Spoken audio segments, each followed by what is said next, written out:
monde, j'espère que vous allez bien et bienvenue dans un nouveau vlogmas. Comme vous le voyez, je suis en mode 80s aujourd'hui. Super. En vrai, il est très confortable ce pull. Et je l'aime bien, c'est la première fois que je le mets, mais style très différent de ce que je porte d'habitude, on s'entend. But I like it. Aujourd'hui, je me sens un peu mieux ce matin, je sais pas si ça va durer toute la journée, mais on prend ce qui vient. J'ai enfin mieux dormi, même si c'était pas le top. Ça fait du bien. Et là, je vais boire mon thé, puis je vais aller retrouver Erika pour une petite session lecture-montage. Pour moi, ça va surtout être lecture parce que j'ai plusieurs livres que je veux finir avant de partir demain soir. Ensuite de ça, j'aurai sûrement quelques courses à faire. Je pense que j'ai eu une idée de cadeau pour ma mère aussi, donc il faut que j'aille le chercher.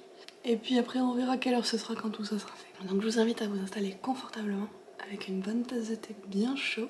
Et c'est parti pour le vlogmas d'aujourd'hui.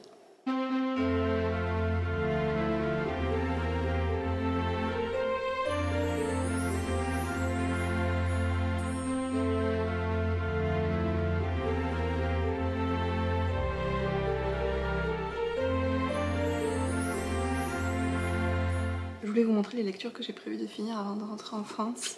À commencer par une que au final je ne vais pas finir parce que j'ai décidé de l'abandonner ce matin après avoir lu comme 2 ou 3 chapitres de plus. Et c'est 24 jours pour survivre au réveillon.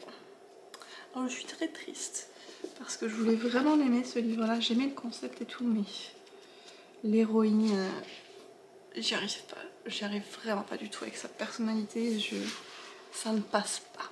Et là il y a eu le tipping point un petit peu pour moi avec un truc qu'elle a fait où j'étais comme non c'est bon, je peux plus la supporter, je vais pas finir. Puis je suis passée au travers des dernières pages du livre un petit peu au cas où pour voir. Et ce que j'ai vu m'a conforté dans mon opinion que je vais laisser faire avec ce livre, malheureusement. Alors, il me reste plus que 2 que je veux vraiment finir avant de partir. Il y a Les fiancés de l'hiver. J'avais prévu de le lire pendant le reading sprint de hier soir, mais le reading sprint n'a pas eu lieu. Je l'ai annulé parce que j'étais vraiment trop fatiguée. Donc, je veux vraiment faire ça aujourd'hui parce que comme je vous le disais, après il faut que j'annote et tout la copie que je veux faire gagner. Donc, il me reste aujourd'hui et demain pour faire ça. Ça a quand même pas beaucoup de temps. Et puis le dernier, c'est Cœur de sorcière. Alors lui, ça va être un peu plus difficile parce qu'il me reste quand même 200 quelques pages à lire, même s'il se lit vite. Donc on va voir ce que j'arrive à faire d'ici à demain. J'ai pas encore reçu le message de Mélissa, donc je vous verrai les calendriers plus tard. Aujourd'hui, là, je vais aller me maquiller un peu, finir mon thé, et puis aller retrouver Erika.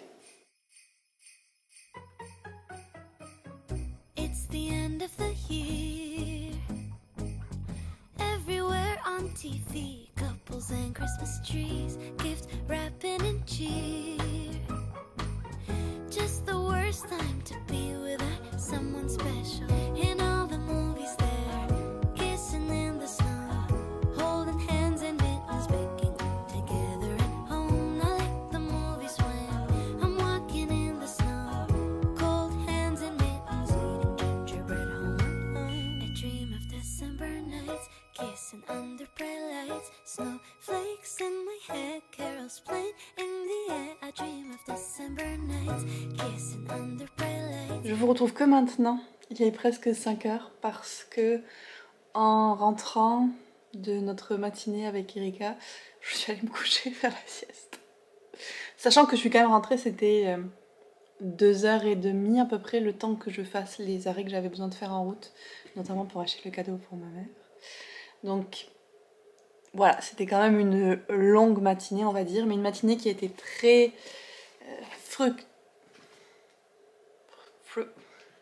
fructive. Est-ce que c'est ça le mot? Fructive? Je ne sais plus parler. Fructueuse. Je trouvais plus le mot. Une matinée qui a été très fructueuse, puisque j'ai fini Les fiancés de l'hiver. J'aurais tout lu. Regardez ça. Et je me suis régalée. J'ai adoré. 5 stars. Voilà, toujours. Je suis très très fan de ce premier tome.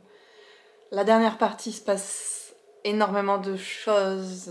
Ophélie découvre comment ça peine à démêler les fils d'une intrigue qui va s'étendre sur tous les tomes de la série. Thorne nous révèle un certain aspect de sa personnalité un peu plus. Et je sais pas comment il fait pour me faire ressentir autant de choses et autant de choses envers lui en faisant si peu et en étant tellement constipé des émotions et de tout le reste aussi, mais il y arrive. Et je sais pas pourquoi il m'a fait vraiment penser à Darcy, d'Orgueil et Préjugés, ou à ce côté tout dans la retenue des personnages des romans de Jane Austen où il y a comme plein de choses qui sont dites sans les dire un petit peu. Et on voit tous les indices dans ses réactions, dans ce qu'il ne dit pas de son attachement à Ophélie, quand ses gestes deviennent brusques, quand il blanchit de rage, quand il apprend qu'on lui a fait du mal, quand tout d'un coup, elle lui dit, il est très calme, et elle lui dit mais qu'est-ce que c'est ta réaction? J'aimerais bien que tu me dises. Et qu'il bazarde tout ce qu'il y a sur son bureau, tellement il est fâché de voir qu'on l'a blessé. Tout ça, il le dit pas, mais il l'exprime d'une autre manière. Et quand il parle, dans ses propos, d'une façon détournée aussi, quand on sait ce qu'on cherche, on voit son attachement à Ophélie. Et Ophélie qui, elle, n'est pas du tout là-dedans. Et en relisant le livre, je trouve que son personnage est très clairement décrit comme n'ayant aucune envie d'avoir des relations amoureuses pendant tout ce livre-là, genre profondément, quelque chose qui l'a jamais intéressé, donc je trouve ça vraiment intéressant aussi de le relire en ayant ça en tête. Et je me dis à quel moment c'est et qu'est-ce qui va la faire un peu changer d'avis par rapport à Thorne. Les personnages secondaires qu'on continue de découvrir, très intéressants, et voilà, un régal. J'adore. Maintenant, ce que je veux faire ce soir, c'est donc chercher des illustrations et un peu plus d'idées précises de ce que je veux faire en termes de décoration et d'annotation du livre. Du coup, je vais faire en priorité la copie que je veux faire gagner, parce que je voudrais qu'elle soit prête pour mon départ de demain, ou que j'ai au maximum fait ce qui demande beaucoup de matériel d'ici à demain. Alors, techniquement, ça pourrait être un de mes Patreons qui est au Québec, qui gagnerait le livre, et dans ce cas, je l'amènerai en France et je le ramènerai au Québec. Mais comme j'en ai une plus grande proportion qui vient de la France, je me dis statistiquement, il y a plus de chances que ce soit une personne de France qui gagne. Donc je prends le risque d'amener ce gros pavé avec moi pour ça. On verra bien. Et ça, c'est un des trucs que je veux faire ce soir en tout cas, c'est de chercher ce dont j'ai besoin pour faire la notation. Et la deuxième chose que je veux faire ce soir, c'est de préparer un post que je veux faire sur Instagram, un petit carrousel. Et bien sûr, j'oublie pas que je suis censée vous parler de ma wishlist aujourd'hui, mais je garde ça pour la prochaine update, je pense. Là, je voulais vous montrer un truc, genre, la façon dont ça s'est passé est assez folle. Donc ce matin, je suis allée passer un moment avec Erika dans le quartier de Montréal où j'habitais avant de déménager, où je ne vais jamais, à part pour la voir, parce que c'est assez loin de là où j'habite maintenant. Malheureusement, on habitait juste à côté et puis là, on habite loin. Donc j'y vais pas souvent du tout. Et alors qu'on est dans le café en train de faire nos affaires, je reçois un message de notre ancienne propriétaire qui me dit qu'il y a un paquet qui est arrivé pour moi. La coïncidence pour qu'elle m'envoie ça le jour où je suis dans le coin, j'ai trouvé ça trop fou. Mais genre, trop fou. Et il s'agit d'un paquet surprise que je n'attendais pas. Et selon l'étiquette, je pense qu'il m'a été envoyé par une de mes Patreons et je suis comme extrêmement émue. Vraiment, parce que c'est ça, je m'y attendais pas du tout, donc merci. Je suis comme trop excitée. Puis franchement, j'en reviens pas que elle m'envoie ce message le jour où j'étais là-bas, quoi. Ça aurait pu être n'importe quel autre jour. J'y suis pas retournée depuis des mois et ça tombe là. Trop fou. Mais surtout, je suis très touchée. Je sais pas du tout ce qu'il y a dedans, à part que ça vient d'Amazon. Franchement, j'ai trop envie de pleurer. Ça m'émeut trop. Oh. Oh, mais il y a plusieurs choses. Mais non, mais il faut pas. Il faut pas faire ça. Alors, je sais qu'on n'est pas Noël, mais est-ce que j'ai le droit de les ouvrir? On va dire que oui. Coucou Elise, je t'envoie en avance ce petit cadeau de Noël, étant donné que tu passes tes vacances de Noël avec ta famille. Je te souhaite à toi et à toute ta famille un joyeux Noël. Merci.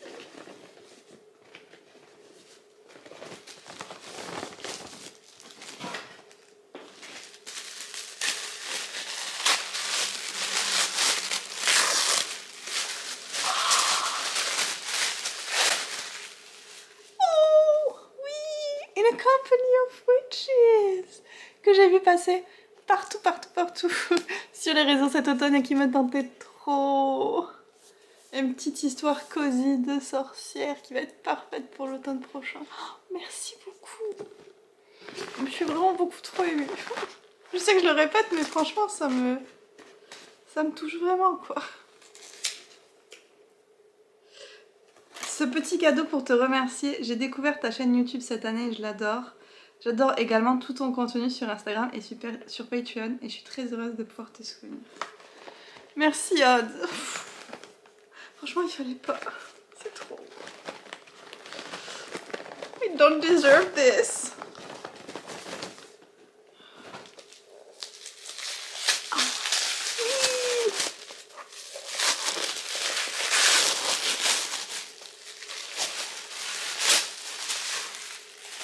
Where the Drowned Girls Go. Oh, je suis trop contente, c'est la suite de la série de Shannon Maguire. Je pense qu'il m'en reste un autre à lire avant celui-là. Je suis trop contente de pouvoir la compléter. Oh, merci infiniment. Franchement, c'est beaucoup trop gentil. Merci, merci, merci. Merci. Je me sens trop chanceuse d'avoir une communauté et des personnes qui aiment ce que je fais et qui sont juste si adorables. Vraiment. Bon. Sur ce, je vais aller faire les autres choses que je voulais aller faire ce soir et je vous retrouve un peu plus tard. Ce soir, on a décidé de se faire... T'étais derrière ma tête. Tu regardes pas. Mais si. Ce soir, on a décidé de se faire un petit apéro de Noël. Donc, bon, il y a pas mal de viande et de poisson. Mais regardez ce que Yoann m'a ramené. Oh, c'est les biscuits comme j'avais pris la dernière fois. Mais ceux avec du chocolat par-dessus. Il y a plusieurs personnes qui m'avaient dit dans Margot que c'était ceux qui prenaient avec du chocolat dessus. Donc, je vais pouvoir tester. Et maman, tu as ramené des fraises. Tagadam! Ça, c'est très cool. Puis bon, on a différentes choses, genre du saumon, un peu de charcuterie, tout ça. Donc ça va être notre mini repas de Noël pré-Noël. Et on va regarder le sapin à des boules en même temps. Donc ça va être très cool. On vient de finir le film et c'était quand même très particulier. Assez typique du genre d'humour absurde et de situations rocambolesques totalement invraisemblables de ces années-là, je pense. Un peu comme Maman, j'ai raté l'avion. Alors, il y avait un peu de trucs sexistes, ça n'est pas une surprise. Il y avait quand même des trucs drôles aussi, puis c'est juste complètement barré. Genre des situations loufoques au possible, comme le sapin qui prend feu d'un coup, enfin avec des effets spéciaux bizarres. Mais bon, ça nous a fait passer un bon moment, c'était quand même rigolo. Et là maintenant, je vais pouvoir ouvrir les calendriers et vous parler wishlist de Noël. On remarquera que j'ai plus d'énergie, hein. Je sais pas si c'est la sieste ou quoi, mais il est 8 h et j'ai pas envie d'aller m'effondrer. On est dans le progrès. Alors niveau calendrier, je vais aller chercher le petit mot. Alors son indice c'était Sticky Déco. J'imagine que c'est des stickers du coup. Je suis en train de déchirer complètement l'enveloppe. Hein. Oui. On s'est un peu pris d'une passion en stickers ces derniers mois. Et celui-là me fait trop rire. C'est tous les monstres possibles dans les romances de monstres. Oh. Ogre, gargouille, loup-garou, démon, orc, fantôme, dragon, lich. Je suis pas sûre de ce que c'est ça. Alien, bête, minotaure, vampire. J'ai lu à peu près tout ça. Et classique de Fourth Wing. Je peux l'ajouter à la déco du deuxième tome. Et donc, le marque-page. Oh, j'adore. Une fenêtre avec la pluie qui tombe dehors. Trop cosy. Très très chouette. Ok. Maintenant, des wishlists. Oh, non. Avant, regardez. J'ai imprimé donc mon petit bingo de l'hiver. Là. Et j'ai imprimé des illustrations pour faire l'annotation des fiancés de l'hiver.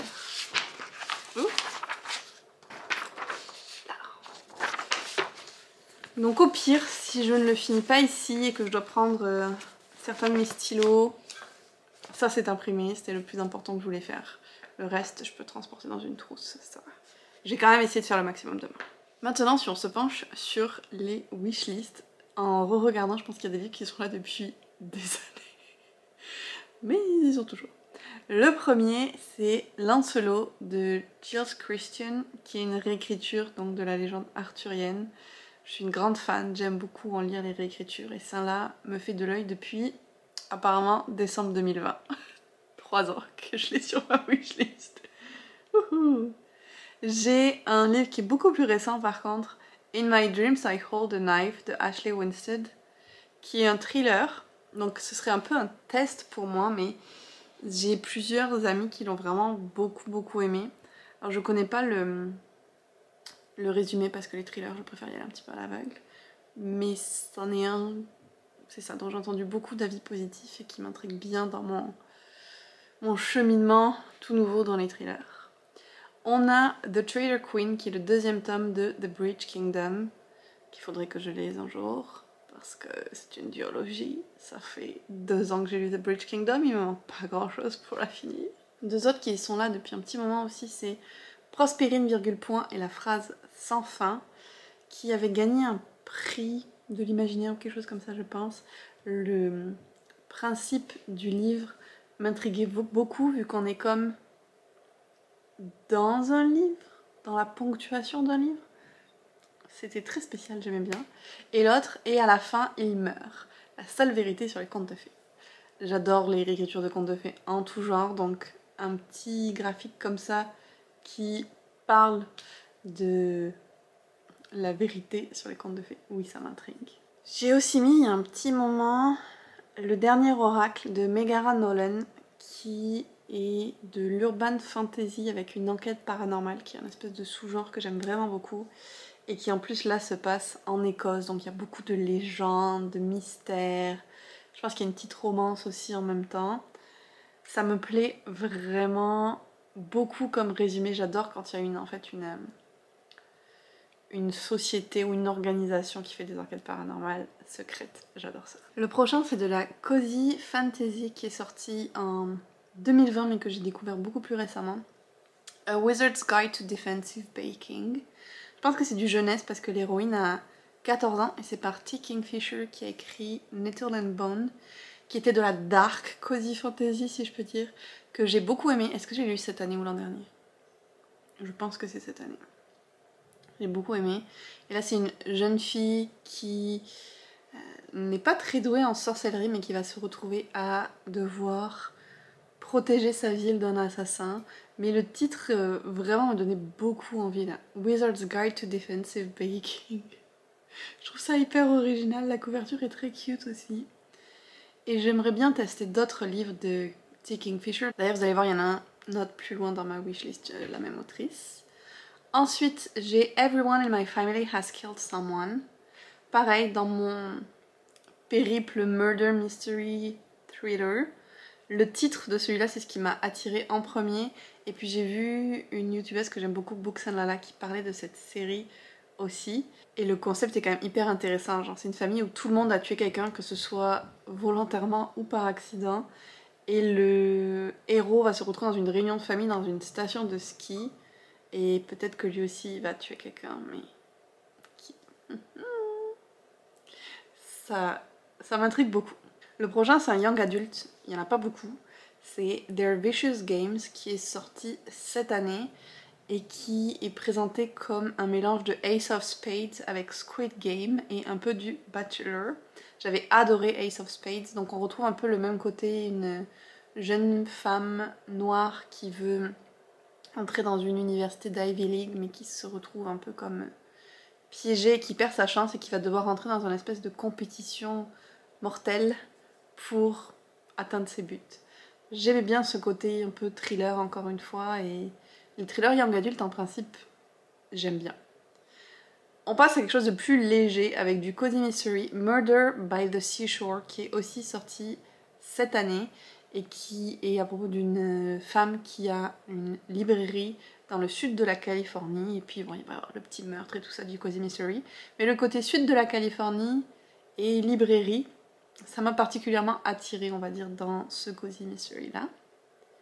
On retrouve maintenant T. Kingfisher avec Thorn Edge, qui est une nouvelle sortie de cette année par l'autrice. Je vais vous lire en fait la première phrase, je trouve que ça présente bien le truc. A tale of a kind-hearted toad-shaped heroine, donc une héroïne en forme de crapaud. A gentle knight and a mission gone completely sideways. There's a princess trapped in a tower, this isn't her story. Il y a une princesse emprisonnée dans une tour, ceci n'est pas son histoire. Toutes les malédictions ne devraient pas être brisées. On retrouve le côté conte de fées revisité.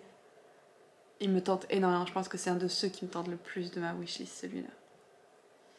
J'ai aussi, je vous avais parlé dans un vlog récemment d'une histoire naturelle de dragon, et donc j'ai les tomes 2, 3 et 4 dans ma wishlist. Plus le premier que j'ai remis, parce qu'en fait je l'ai en français, j'aimerais bien les avoir en anglais. Donc toute cette série-là, j'aimerais vraiment la compléter et la lire bien entendu. Les 2 prochains livres, c'est des ajouts très récents parce que j'ai failli les acheter quand j'étais à Boston, puis au final je me suis retenue, ça a été très difficile, mais je l'ai fait. Le premier c'est The Benevolent Society of Ill-Mannered Ladies de Alison Goodman. Et en fait quand j'ai vu que c'était de cette autrice-là, j'étais comme waouh, elle a fait un nouveau livre, mais c'est trop cool.